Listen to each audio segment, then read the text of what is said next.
ये यहाँ बैठा है।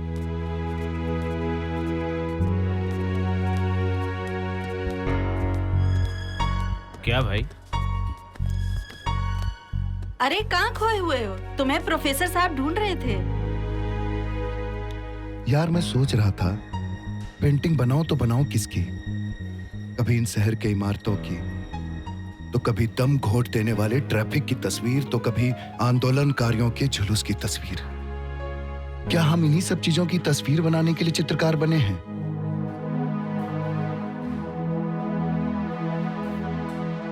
कभी कभी तो मन करता है कि इन शहरों की भीड़ भाड़ से कहीं दूर चला जाऊं। कहाँ? कहीं भी जहां सिर्फ शांति ही शांति हो। शांति? जहाँ दिव्य होगी वहाँ शांति कहाँ होगी? हाँ, जहाँ वो होगी वहाँ शांति नहीं होगी। तुम तीनों तो गांधी जी के बंदर हो ना। बहुत हंसी आ रही है, चुप रहो। आपको प्रोफेसर साहब ने बुलाया है। शांति। ठीक है। कुछ समझ में ना आए। यार मैं अभी आया। बहुत हंसी आ रही है ना। ही ही ही ही। यार मैंने बताया तो, जो चित्र बनाते हो चित्रकार होते हैं। मतलब हम सब चित्र बनाते हैं इसलिए हम सब चित्रकार हैं? नहीं, मैं बताता हूँ चित्रकार क्या होता है। चित्रकार वो है जो अपने विषय के रूपरेखाओं को स्वतंत्र रूप से जीवंत करे। प्रकृति और मनुष्य के द्वारा बनाए हुए किसी भी विषय को संवेदनशील बना दे। बिल्कुल सही। हमारा चित्र ही हमारे विषय की सुंदरता को, उसकी संवेदनशीलता को दर्शाता है। अच्छा छोड़ो, प्रोफेसर साहब ने क्या बोला? फाइनली हम लोग शांति के पास जा रहे हैं, नए असाइनमेंट के साथ। सच में? सच में? सफर में तुम उस स्थान पर अपना कैनवास तैयार करना जिस स्थान का विकल्प तुम्हारे मन में ना हो। वहां की हर वस्तु, हर जीव जंतु, बाग बगीचे, नदी पहाड़ सब आकर्षक होंगे। प्रकृति सुंदर और विराट होगी। बस तुम्हें उस प्रकृति को अपने अंतर मन में बसाना है और कैनवास पर पिरोना है। हम लोग यहीं रुकेंगे, चलो आओ। कितना सुंदर है ना। हाँ।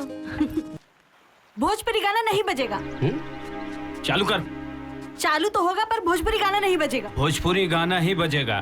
भोजपुरी गाना नहीं बजेगा तो पोर्टेबल बेटा भी नहीं बचेगा। पोर्टेबल मेरा है, देखती हूँ उसे कौन छूता है। मैं लगाऊंगा हाथ। अरे यार, पहले ही कह चुकी हूँ कि हाथ मत लगाना। और मैं शहरी लड़की हूँ, मुझे ये गांव की गंवार भाषा नहीं आती।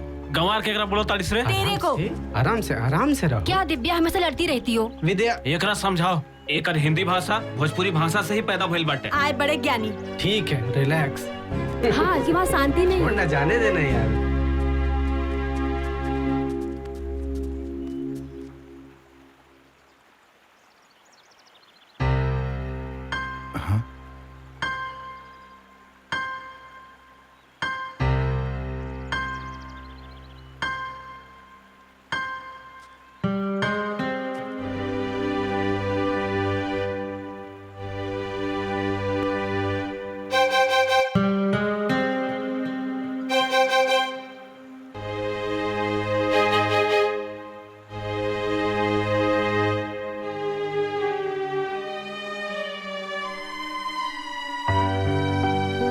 केबा,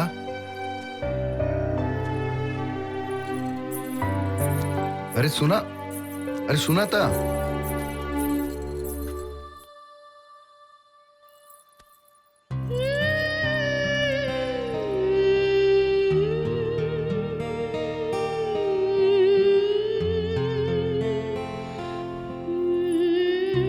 बहुत अच्छा गावेलू, एकदम कोयल के जैसन।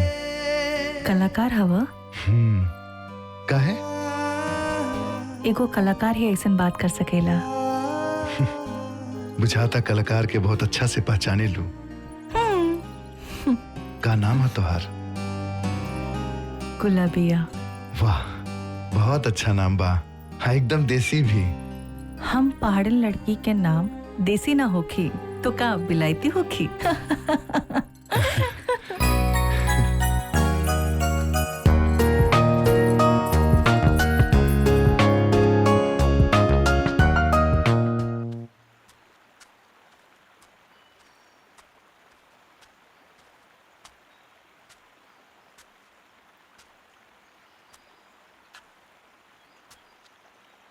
ये गौरव कहाँ गया? राहुल, प्रदीप, हाँ का भाई? पूजा, जल्दी आओ। चलो सर। क्या हुआ रे? गौरव यही था ना? यहाँ पर है नहीं वो। कहाँ चला गया? पता नहीं कहाँ गया। हाँ। चलो सर।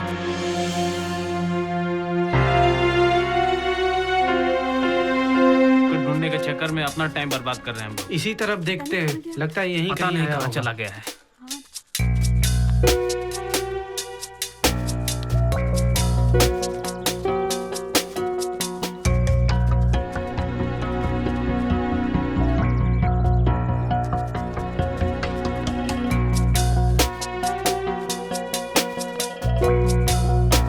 चाची अमा नतुआ पटुआ हमके पलटान का कलक दे लबान तो करती हवे तोल दे तलन तो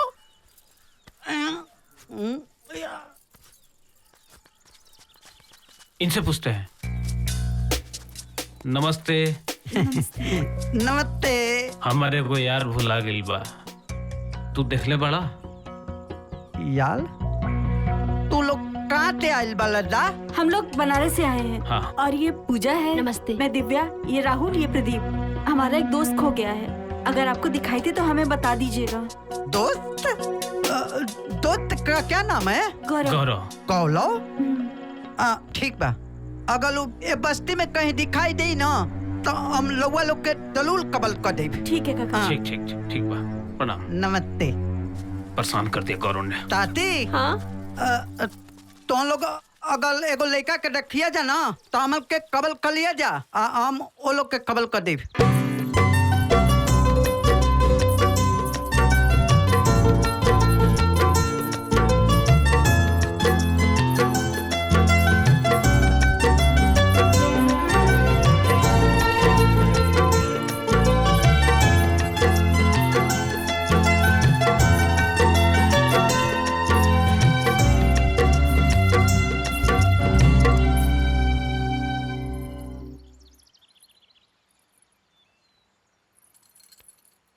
ऐसा लगा था कि जैसे कोई परी जंगल में अकेले घूमत होखी, जेकरा कथा कहानी में वन परी कहल जाला।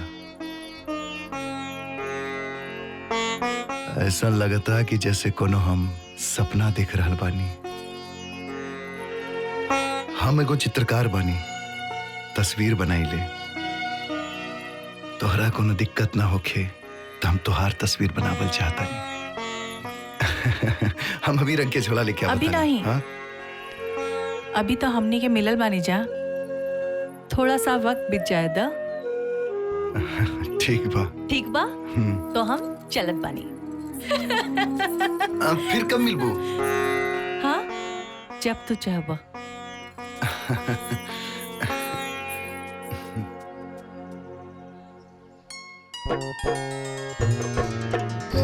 तो आज ये प्रमाणित होता है कि हिंदी भाषा का निर्माण भोजपुरी भाषा से ही हुआ है। 100%। कृष्ण भगवान भी भोजपुरी बोलत रहन, जेकरा ब्रज भाषा कहल जाला। सही कह रहल बा राहुल। तुम सबके सब भोजपुरी ज्ञानी हो। अरे हैं? वो देखो गौरव। पकड़ पकड़ पकड़ पकड़ पकड़ पकड़ साले के। कमाल है, ये भी कहाँ गए लड़का रे? कहीं भी चला जाता अरे है। कहीं ना, यही आसपास घुमात रहनी। अरे आस पास ये तो हर बाप के बगीचा ना है, एजा जंगली जानवर भी होला, बुझला? छोड़ छोड़। पता बा, लेकिन असल में यह स्वर्ग है। हाँ बेटा, तोरा तो स्वर्ग लगी। काहे कि तोहार बाप फिलोसफी पढ़ा के भेजले बड़े ना। हमनी के तोरा खोजे के चक्कर में कितना कांटा घोपाइलू तो तोरा ना लोकी। अच्छा ये सब छोड़ो, पता है गाइस आज हम लोग क्या देखे? का? यहाँ से करीबन 3 किलोमीटर दूर आदिवासियों की बस्ती है। अच्छा ये सब छोड़ा, हाँ? तू का देखला? हम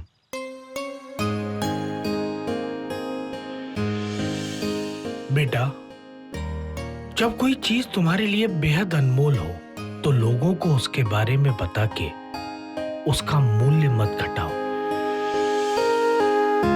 क्या सोचे लगला गौरव भाई? कुछ ना, बस ये जंगल पहाड़ नदी के बारे में। बस जंगल पहाड़। हाँ हवल का। चलो चलो चलो, बहुत देर हो गई। आवा आवा।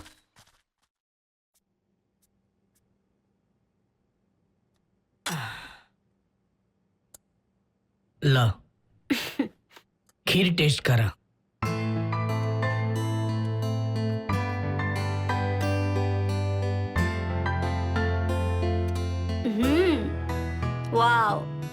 शानदार।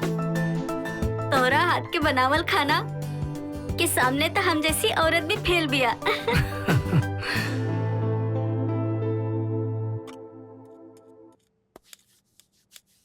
आज लिखे खातिर हमरा दिमाग में कुछ ना रहल, ऐसे तोरा लगे चली आई नहीं। सोचले कोनो न कोनो विषय मिलिए जाई। और तोहार बेटा भी नहीं खे तो हमार और तोहार साथ भी मिल जाई। अच्छा कहलो। मीना, पूछा का पूछल चाहता रू? हम गौरव की मम्मी के बारे में जानल चाहतानी।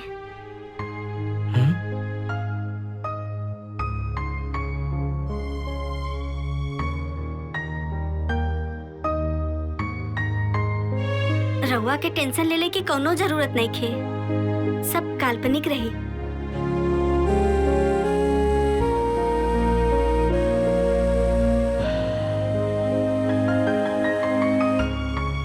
गौरव की मम्मी हमार धर्म पत्नी शकुंतली एगो लोक नर्तकी रही।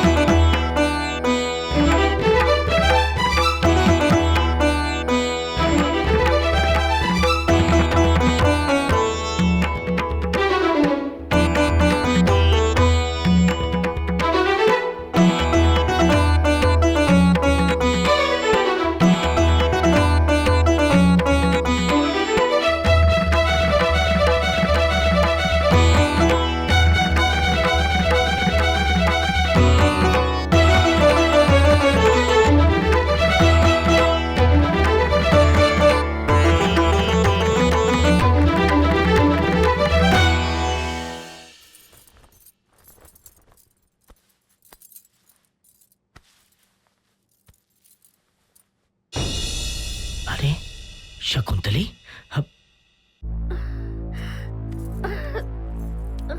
जब वो गर्भवती भइल तबले ओकरा अंदर अलग किस्म के बदलाव आवे लागल।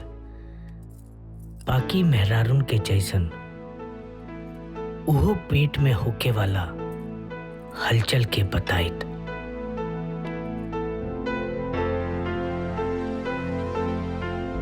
जी हाँ, देखिए ना, का लल्ला डांस कर रहा था। हाँ, साचो।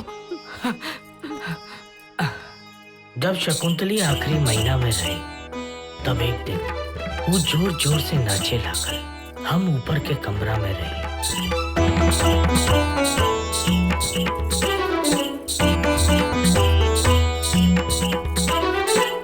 आवाज सुन के बहरे आईनी था, देखा तानी कि शकुंतली एगो पागल मेहरारू के जैसन नाच रहल बिया।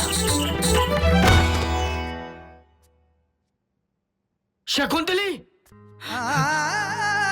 शकुंतली, शकुंतली।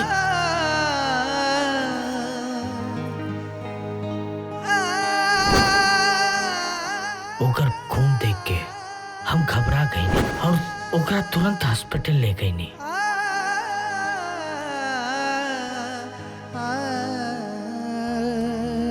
डॉक्टर साहब जी, अब कैसन तबीयत बा? आपके बीबी और बच्चा दोनों सेफ हैं, चिंता करने की कोई जरूरत नहीं। बधाई हो। बहुत बहुत धन्यवाद। अच्छा डॉक्टर साहब। हे प्रभु, अगला सवेरे हम दोनों गौरव के साथ ही नहीं। का बात बाटे, इंटरेस्टिंग। और एकरा आगे का भइल? आगे फिर कबो, अभी नींद आवता। चल उठा। उठा। चला।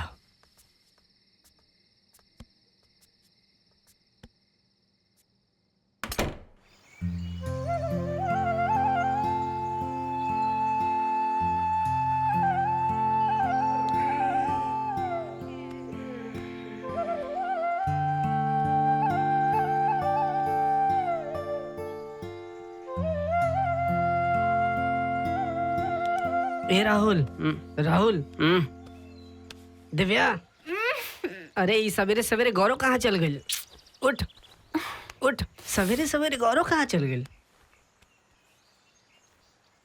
गइल है अपन बाप के सपना पूरा करे।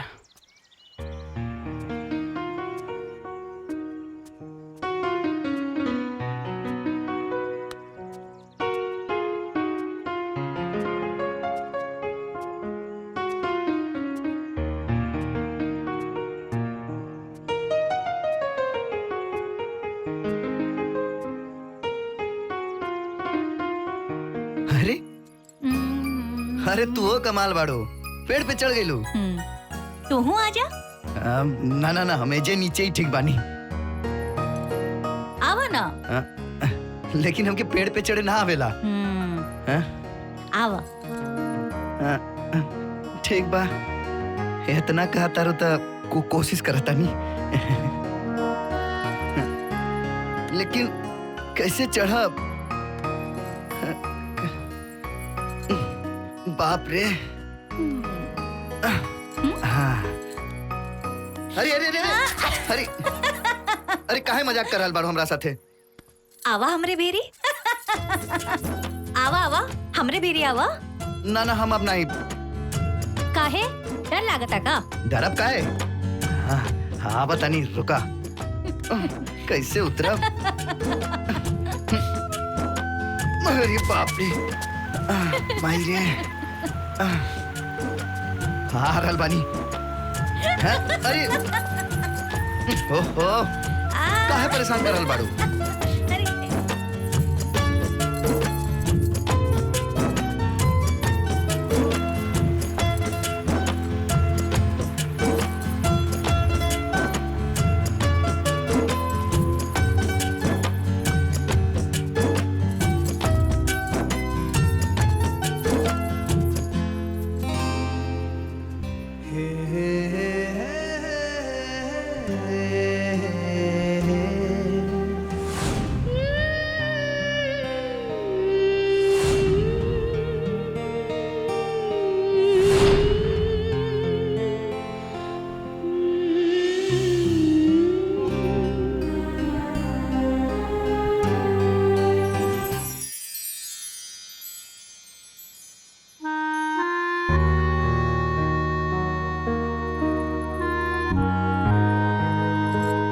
आज हम तुम्हारी तस्वीर बना सकीला?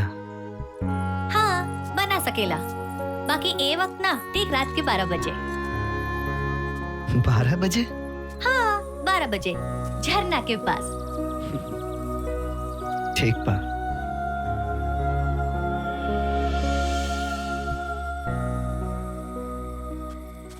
तोतले ने तो मेरा दिमाग ही खराब कर दिया।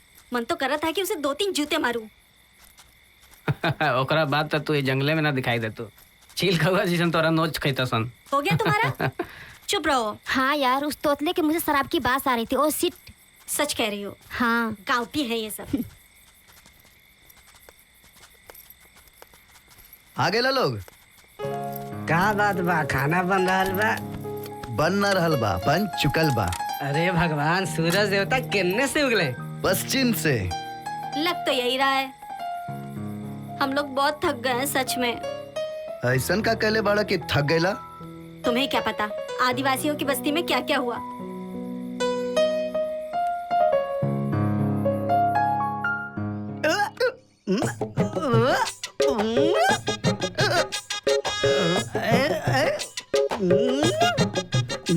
हमारे गांव में चित्रकार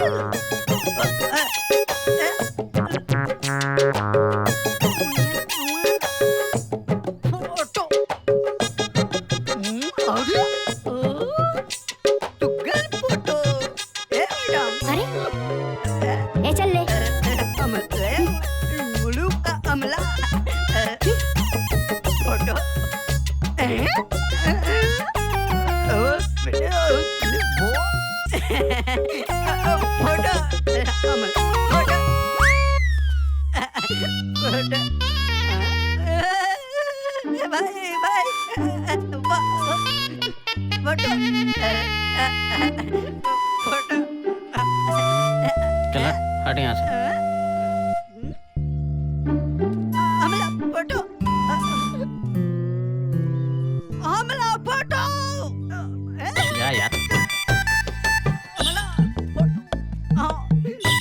अरे हमरा फोटो हमरा फोटो हमला हमला फोटो हमला फोटो हमला फोटो अच्छा नहीं लगता है हमारा फोटो ना बने बू चल हट। फोटो बना देना हट जा। हमारा फोटो बना देना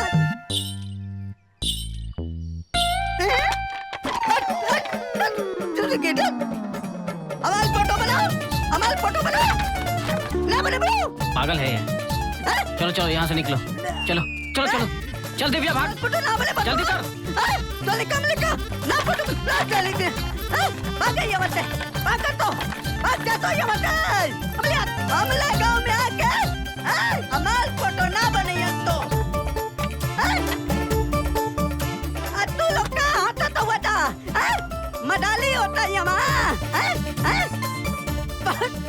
सब लगन बा हमारे गांव में आके हमारा फोटो ना बनी तो चला सब खाना वाना खा लीला। हाँ। तू लोग बहुत थक गए लोगवा, चला सूत जा लोग। हमरा के भी बहुत तगड़ा नींद आ रहल बा। आवा आवा आवा तू सोच जा। चला हाँ चला तू सो जा। चला सूत जा। अरे भाई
हरिओम हरिओम हरिओम।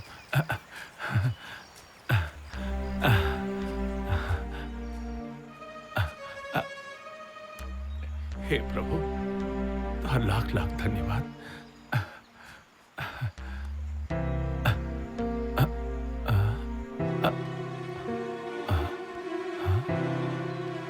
उठा बेटा उठा। अरे बेटा बेटा, हम बाबा भगवान दास, शीतला मंदिर के पुजारी। नमस्ते। खुश रहा खुश रहा। अरे घबरा मत, डरा मत, यहाँ और दूसरा क्यों नहीं के। हाँ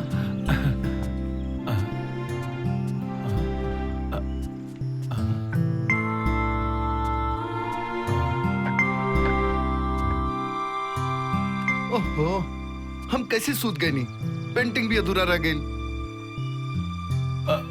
गुलबिया कहाँ बिया? लेकिन रउआ गुलबिया के कैसे जाना तानी? अरे बेटा, महादेव महादेव, हम तो तोहरों के जाना तानी। हमरा के। तू गोधन बाड़ा नंदू के बेटा। बाबा हम गौरव हैं, आ कोनो नंदू के बेटा नहीं की, बल्कि प्रोफेसर हरि प्रसाद के बेटा है। ए बेटा, नाम बदल लेहला से भगवान के लिखल ना बदल सकेला। लिखल? कैसे लिखल? यह है कि तू गोधन बाड़ा गुलबिया के प्यार। बाबा रउआ के कोनो गलत फहमी हो गई बा। हम बनारस से आयल बानी एजा पेंटिंग करे खातिर, आ गुलबिया हमके एजा जंगल में मिलल बाड़ी। ए बेटा, हमरा के कौनो गलत फहमी नहीं खे भाई। बस महादेव के करिश्मा बा करिश्मा। करिश्मा? हाँ, अगर करिश्मा ना हुई ता गोधन के चेहरा गौरव से कैसे मिली और गौरव के मुलाकात गुलबिया से कैसे हुई? बाबा ई गौरव गोधन के उलझन में हमके ना उलझाई। पहली मत बुझाई, साफ साफ बताएं कि रुआ कहल का चाहतनी। अच्छा ता तू बैठा आ हमहू के बैठे दा। आवा बैठा। हाँ आवा।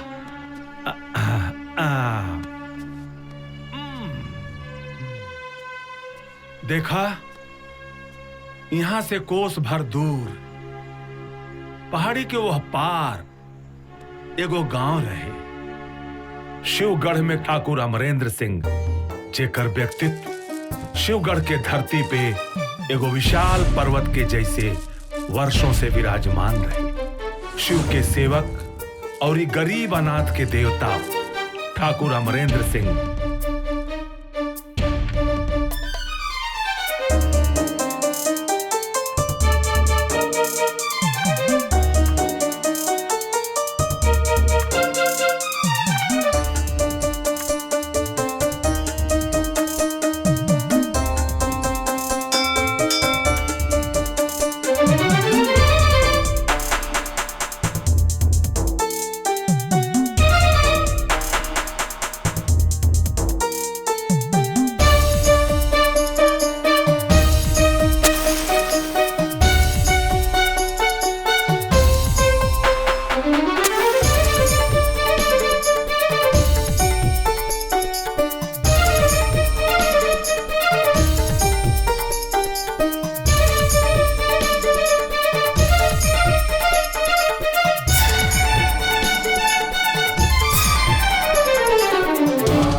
एक अनाथ लड़का के आपन शरण देके लखन नाम दिहले। लखन ठाकुर अमरेंद्र सिंह के छोटा भाई के जैसन रहे, जेकरा दुनिया लखा के नाम से जानत रहल। लखा ठाकुर खातिर जान दे भी सकत रहे और ले भी सकत रहे। आदिवासी बंजारा लोग नाच गा के अपन पेट पालत रहे। वो टोली में एगो गोधन और गुलबिया रहे। एक दूसरे से बेइंतहा प्यार करत रहे। लक्का,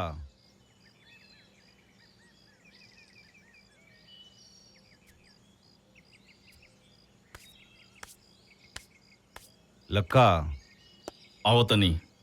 अरे खाली डंडे मारत रहब कि जोन काम देले बानी तोनो करब?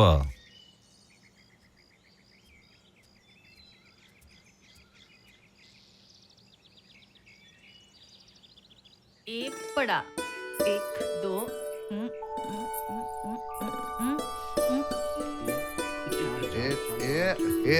कट गई।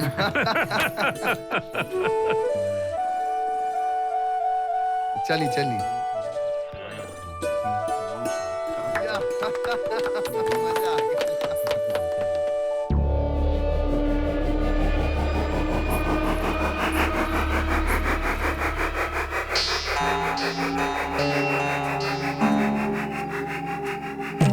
प्रणाम प्रणाम प्रणाम।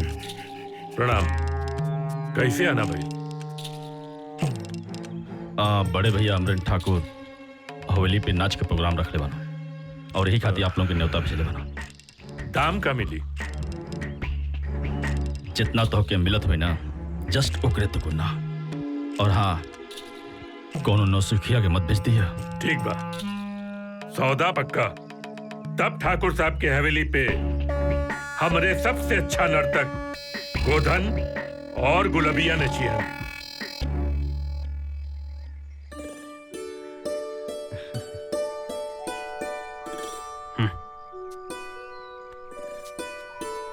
ठीक बा, समय से आ जाइब हम लोग।